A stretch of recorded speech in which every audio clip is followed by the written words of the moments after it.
దక్షిణ భారతదేశాన్ని ప్రత్యేక దేశం చేయాలా? ప్రధాని నరేంద్ర మోడీ సంచలన వ్యాఖ్యలు.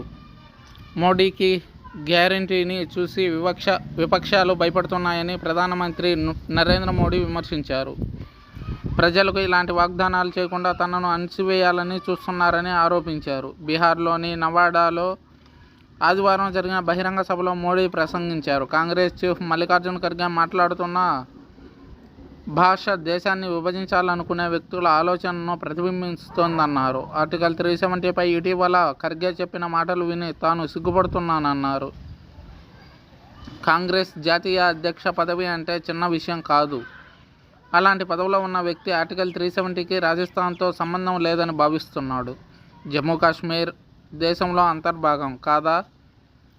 ఖర్గే ఆలోచన తుగ్డే గ్యాంగ్ ఆలోచన ధోరణికి అద్దం పడుతుందని ప్రధాని విమర్శించారు.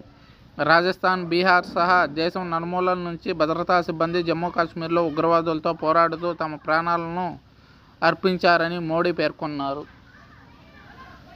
ఆర్టికల్ 370 రద్దు చేస్తామని హామీ ఇచ్చి దాన్ని తాము నెరవేర్చామన్నారు.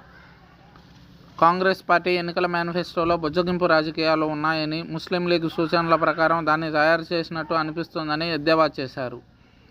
ప్రభుత్వ నిధులతో కాకుండా ప్రజా విరాళాలతో రామ మందిరాన్ని నిర్మించినప్పటికీ కాంగ్రెస్ నేతలు అయోధ్య రాముడి ప్రాణప్రతిష్ఠ వేడుకకు హాజరు కాలేదని పేర్కొన్నారు. ప్రజల పట్ల ఇండియా కూటమి నేతలకు ఇంత విద్వేషం ఉండడం చూసి తాను ఆశ్చర్యపోయానన్నారు. ఇండియా కూటమిలోని పార్టీలన్నీ సనాతన ధర్మానికి వ్యతిరేకంగా మాట్లాడుతున్నాయని, దక్షిణ భారతదేశాన్ని ప్రత్యేక దేశంగా ఏర్పాటు చేయాలని వాదిస్తున్నాయని మండిపడ్డారు. కాంగ్రెస్, ఆర్జేడీలను ఉద్దేశించి మాట్లాడుతూ తుక్డే గ్యాంగ్ అవినీతికి బానిసలుగా మారాయని ధ్వజమెత్తారు. ఈ ఎన్నికల్లో వీరికి తగిన బుద్ధి చెప్పాలని ఓటర్లకు పిలుపునిచ్చారు.